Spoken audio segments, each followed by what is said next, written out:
Muy buenas noches, gracias por acompañarnos. Queremos hoy hablar de una figura muy especial, determinante en la historia de la Costa Rica de la segunda mitad del siglo XIX. Estamos hablando de el presbítero doctor Francisco Calvo, cuyo libro, un libro de Rafael Obregón Loría, se presentará la semana entrante en la Asamblea Legislativa. Estamos hablando que este hombre fue capellán mayor del ejército que combate contra los filibusteros en el año 1856 y 57 por su valor demostrado en el campo de batalla. El padre Calvo, Francisco Calvo, fue nombrado coronel del ejército. Además, fue profesor de la Universidad de Santo Tomás, fue además fundador de la masonería en Costa Rica, este sacerdote Francisco Calvo.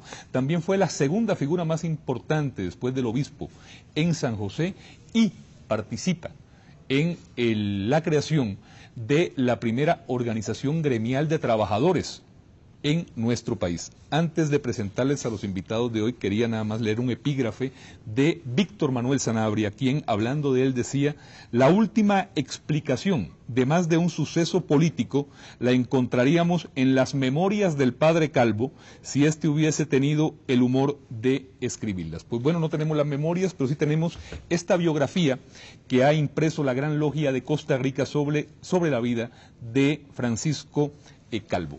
Para hablar sobre él tenemos hoy el gusto de contar con el abogado e historiador Tomás Federico Arias Castro, maestro masón, a quien pues le damos una cordial bienvenida. Muchas gracias, don Ignacio, por la invitación para hablar de este personaje en el día de hoy. Y también otro maestro masón de la Gran Logia de Costa Rica y también gran estudioso de la historia, el licenciado Juan Diego Castro. Muchas gracias, don Ignacio. Muy buenas noches. Tal vez comenzar con ese dato: un sacerdote capellán del ejército y nombrado coronel del ejército, don Tomás Federico. Ciertamente, don Ignacio, una de las improntas más destacadas que tuvo el padre Francisco Cipriano Calvo fue haber sido nombrado por el presidente Juan Rafael Mora Porras en el año de 1853 como primer capellán de la historia de Costa Rica. Gracias a una serie de circunstancias profesionales y a sus distintas facetas como bachiller en filosofía, derecho canónico y sobre todo en teología, fue que se le dio este cargo. Y sí, ciertamente en esa gloriosísima campaña nacional de 1856 al 57 fue nombrado nuestro capellán mayor, y gracias a esa impronta de valentía, en 1857, por un decreto ejecutivo, se le confirió el grado de coronel de nuestras milicias. Además, cuando no solamente Costa Rica, sino la mayoría de las tropas, un 10% de la población costarricense muere por efecto del cólera, el padre Calvo, el capellán, se queda con los soldados enfermos. Ciertamente todos los informes, tanto del Archivo Nacional como el Archivo de la Curia Metropolitana, son certeros y veraces al decirnos que uno, o casi el único sacerdote que se mantuvo absolutamente inamovible en los momentos en que Costa Rica más lo necesitó con esta terrible peste del cólera, fue el padre Francisco Calvo, en sus sacramentos de la extrema unción y acompañando a los enfermos en sus últimos momentos de vida. Don Juan Diego, ¿cómo explicar que un sacerdote católico sea el fundador de la masonería en Costa Rica? Organización humanitaria, filosófica, pero que fue excomulgada por la Iglesia. Estuvo excomulgada por la Iglesia muchos años.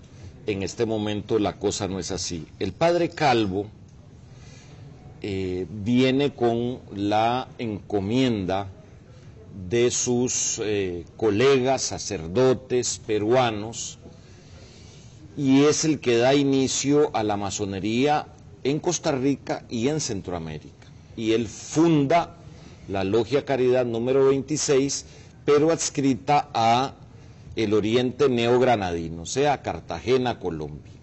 Y eso va a tener una gran importancia en el desarrollo del libre pensamiento y tal vez algo que caracteriza a todos los masones en el mundo: su lucha incesante contra la ignorancia. Es por la capacidad intelectual y por los profundos conocimientos. Ahora don Tomás va a dar más detalles de los estudios universitarios de este sacerdote en esa época, que él asume esa gran tarea y logra echar para adelante un movimiento filosófico iniciático que produce muchos grandes ciudadanos al país y a Centroamérica. En el libro vemos presbítero doctor Francisco Calvo Ganganelli. ¿Por qué Ganganelli?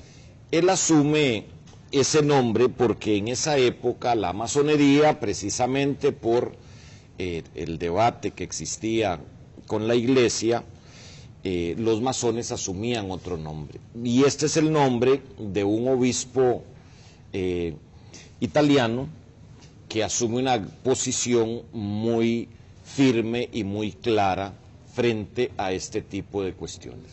Ahora, en esa época, precisamente cuando se funda la primera logia en nuestro país, en el año 1865, se han hecho recientes estudios que han determinado que la mayoría, casi el 70% de los magistrados, diputados y presidentes pertenecían a talleres de la logia masónica. Aunque estuvo antes de que Francisco Calvo fundara esta logia, aquí existían masones y igual mi colega que es experto en los temas, Tomás, puede dar más datos. Pero la masonería produjo los mejores prohombres de muchas épocas en la historia de este país. Y claro que sí, estaban por todas partes hasta que viene... Inclusive una cantidad de presidentes muy grande. De hecho, tal vez el tema más importante en esa coyuntura radica precisamente en que don Francisco, cuando viene a fundar a la masonería en Costa Rica en ese año, lo hace no buscando a cualquier individuo. Viene y busca a un grupo de 10 individuos bastante conspicuos, bastante importantes de nuestra realidad, y conforma esa primera logia, Caridad número 26, precisamente aglutinando políticos, empresarios, economistas y abogados para darle todo un raigambre de importancia a la masonería. ¿Podemos mencionar algunos de esos nombres? Por supuesto. Manuel Antonio Bonilla Carrillo, en aquel momento vicepresidente del Parlamento; Aquiles Bigot, uno de los más grandes pintores de Costa Rica; Isidro Ledkowitz, primer empresario del gas en Costa Rica; Federico Mason, primer meteorólogo de Costa Rica; Matías Welfer, Santiago Haslan, Adolfo Romero, Alfredo García, todos diputados del Parlamento; y por supuesto, don Luciano Beche Arana, hermano del primer embajador de Chile en Costa Rica. Y con este grupo de personas logra sentar las bases para que 6 meses después el doctor José María Castro Madrid y el abogado Julián Bolio Llorente decidieran incorporarse a las filas masónicas. Y curiosamente, tan solo un año después, don José María se convertiría por segunda vez presidente de Costa Rica. La primera vez que teníamos entonces a un masón siendo presidente de Costa Rica e integrante de una logia costarricense. ¿Cuántos más llegan a la presidencia? Directamente por elección son 18 expresidentes, y los estudios que hemos venido realizando, especialmente por Tomás y por otro maestro masón que es Luis Guillermo Calvo, vamos por 24 ciudadanos, 18 electos popularmente y 6 que son vicepresidentes o designados que ocupan la presidencia de la República. En total entonces 24. También hay un hecho, don Tomás, y es que el padre Calvo participa en la elección de varios presidentes en la época. Ciertamente, don Ignacio, en el antiguo sistema electoral costarricense, los ya famosos 2 grados, en donde se elegían primero a una serie de electores que a su vez elegían al presidente de la República, le tocó al padre Francisco Calvo ser elector en la provincia de San José para elegir precisamente al doctor José María Castro Madrid, al presidente Tomás Guardia Gutiérrez y al presidente Próspero Fernández. En esas 3 ocasiones se convirtió en uno de esos electores vitales para que estos 3 ciudadanos pudieran incorporarse a la presidencia, y los 2 últimos de ellos compañeros de él en las filas masónicas. Además de lo que hemos mencionado, funda la primera agrupación gremial, el primer, digamos, sindicato en nuestro país, el padre Calvo. El padre Calvo, en otra de esas improntas muy particulares de él, se adelanta exactamente en 16 años a Monseñor Til con esos discursos alrededor de los derechos de los trabajadores. ¿Por qué? Porque el 24 de enero de 1874 funda el famoso grupo gremial de los artesanos y obreros de San José y sienta las bases de lo que va a ser la primera defensa de esos derechos gremiales en nuestra patria. Ahora, ¿por qué un hombre tan influyente, un hombre que participa en hechos tan importantes durante esa segunda mitad del siglo XIX, muere en abandono, en soledad, ignorado, inclusive es una persona, es una figura también ignorada a lo largo de nuestra historia en las décadas siguientes. El autor Ricardo Blanco Segura, uno de los más grandes historiadores eclesiásticos de nuestra patria, decía claramente que el pecado de don Francisco Calvo fue haber sido masón. Eso es lo que lo estigmatizó frente a los ojos de sus congéneres de la iglesia, y lamentablemente también en la masonería fue olvidado en los últimos 10 años, pues fue obligado a presentar una carta de renuncia, la cual se guarda en el archivo de la Curia Metropolitana, y sí, ciertamente, como usted lo indica, fueron circunstancias absolutamente paupérrimas y diríamos nosotros casi que vergonzosas en las que el padre Francisco murió. Cosa curiosa, en su peculio no tuvo ni siquiera dinero para comprar un ataúd, y fue Monseñor Bernardo Augusto Till Hoffman que con 88 colones de la época compró su ataúd.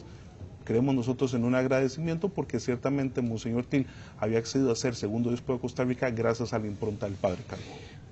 Pues más de 100 años después se presenta este libro, don Juan Diego, que presenta la Gran Logia de Costa Rica. Se va a presentar precisamente la semana entrante en la Asamblea Legislativa. El martes próximo, el martes 14 a las 10 de la mañana, en el Salón de Expresidentes, frente a los retratos de estos 18 masones que están adornando esta sala de la Asamblea Legislativa. Vamos a presentar este libro, que es la biografía que hizo don Rafael Obregón Loría, con una mesa redonda y por supuesto con una invitación, y es la primera vez que se hace, para que nuestros amigos y los periodistas y sus colegas conozcan el templo de la Gran Logia, conozcan el museo donde tenemos la mitra de Monseñor Till, la máscara mortuoria de Monseñor Till, las fotos de todos los expresidentes masones y muchos recuerdos de la historia de Costa Rica íntimamente relacionada con la historia de la masonería nacional y mundial. Para terminar, don Tomás, hay un movimiento para promover el benemeritazgo del padre Calvo. En la historia eclesiástica de Costa Rica y política, solo 3 sacerdotes han sido distinguidos con ese título que usted nos hace colación: Monseñor Till, Monseñor Llorente y Monseñor Sanabria. Y el presbítero Florencio del Castillo. Ciertamente existe todo un movimiento de gente dentro de la Asamblea y fuera de la Asamblea, obviamente con la coparticipación directa de la Gran Logia de Costa Rica, para que se le dé el merecidísimo título de benemérito de la patria a alguien que desde hace más de 100 años merece ser benemérito de un país por el que dio toda su vida, no solo como capellán y fundador de la masonería, sino en todas las improntas que hemos venido tocando en el día de hoy. Muchas gracias. A usted, ahora que mencionaba a don Ignacio, mi colega, a don Florencio el Castillo, tío del padre Calvo. Precisamente. Hijo del padre Juan de los Santos Madrid, criado por quien le da el apellido otro sacerdote. Rafael del Carmen. Rafael del Carmen. Y solo le falta agregar a don Juan Diego que Cartagos todos. Todos. Cartagos de Ujarrás. Y bueno, creo que es una oportunidad para que nuestros amigos y nuestras amigas conozcan una partecita de la historia que se ha ignorado por más de un siglo. Esta edición